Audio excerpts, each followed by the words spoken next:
కాంగ్రెస్ లోకి జంప్ అయిన మాజీ స్పీకర్ పోచారం శ్రీనివాసరెడ్డి, బీఆర్ఎస్ మాజీ ఎమ్మెల్యే జీవన్ రెడ్డిలు ఒకరిపై ఒకరు కారాలు మిరియాలు నూరుతున్నారు. నియోజకవర్గ అభివృద్ధి కోసమే కాంగ్రెస్ లోకి వెళ్లాలని వివరణ ఇచ్చారు పోచారం. నిధులు తీసుకొచ్చి సమస్యలను అధిగమిస్తూ ముందుకెళ్తామని స్పష్టం చేశారు. అయితే పోచారం కాంగ్రెస్ లోకి వెళ్లడాన్ని జీవన్ రెడ్డి తీవ్ర స్థాయిలో తప్పుపట్టారు. ఇసుక దందాల కోసమే శ్రీనివాసరెడ్డి పార్టీ మారారని మండిపడ్డారు. మాజీ సీఎం కేసీఆర్ శ్రీనివాసరెడ్డికి ఎనలేని గౌరవం ఇచ్చారని, ఆ గౌరవాన్ని నిలబెట్టుకోలేదని ఫైర్ అయ్యారు జీవన్ రెడ్డి. రాష్ట్రము ఈరోజు ఏర్పడి 10 సంవత్సరాలు పూర్తయిన తర్వాత కొత్త ప్రభుత్వము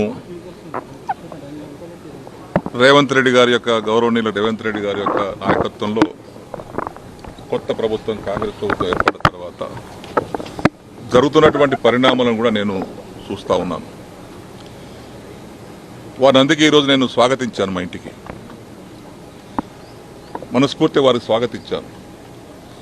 వారు చేస్తున్నటువంటి కార్యక్రమాలు రైతు పక్షపాతిగా, రైతు సంక్షేమం కోసం, రాష్ట్రంలో ఉన్నటువంటి సాగునీటి ప్రాజెక్టుల ప్రగతి కోసం వారు తీసుకున్న నిర్ణయాలన్నీ కూడా ఆమోదయోగ్యమైనటువంటి నిర్ణయాలు ఉన్నాయి. కాబట్టి నేను కూడా ఇప్పుడు అగ్రికల్చర్గా నేను రైతు బిడ్డను కాబట్టి, పుట్టుకతో రైతు కాబట్టి, వ్యవసాయంతో ఉన్నటువంటి కష్టసుఖాలు నేను తెలుసు కాబట్టి వారు చేసేటువంటి ప్రతి మంచి పనికి రైతాంగానికి వారు చేస్తున్నటువంటి కార్యక్రమాలకు అండగా ఉండాలని, అండగా ఉండి రైతు సంక్షేమాన్ని కోరుకోవాలని, రైతులు బాగుపడాలని, రైతుల కష్టాలు తీరాలనే ఒక ఆకాంక్షతో నేను ఈరోజు వారి నాయకత్వంలో, రేవంత్ రెడ్డి గారి నాయకత్వంలో కాంగ్రెస్ పార్టీలో వచ్చాం. తప్పనిసరిగా ఈ ప్రభుత్వం గత 6 మాసాలుగా చూస్తూ ఉన్నాం, అబ్జర్వ్ చేస్తూ ఉన్నాం. చిత్తశుద్ధితో పనిచేస్తూ ఉన్నారు. కొత్త ప్రభుత్వం, కొత్త సమస్యలు వస్తాయి. వాటిని అధిగమించి చిన్న వయసులోనే ధైర్యంతో ముందుకెళ్తూ రాష్ట్రాన్ని ముందుకు తీసుకెళ్తా ఉన్నారు. వారిని నేను మెచ్చుకుంటా ఉన్నాను, అభినందిస్తూ ఉన్నాను. వాళ్ళ క్యాబినెట్ కూడా అభినందిస్తూ ఉన్నాను. ఈ రాష్ట్రానికి మొన్నటి వరకు స్పీకర్గా ఉన్న వ్యక్తి పోచారం శ్రీనివాసరెడ్డి గారు, మా మాజీ గౌరవ ముఖ్యమంత్రి వర్యులు కేసీఆర్ గారు గతంలో లక్ష్మీపుత్రుడని పిలిచేది. ఇలా ఈ రాష్ట్రానికి ఆయన ఒక లంకపుత్రుడుగా మారిండు. ఆయన లక్ష్మీపుత్రుడు కాదు, ఒక లంకపుత్రుడు.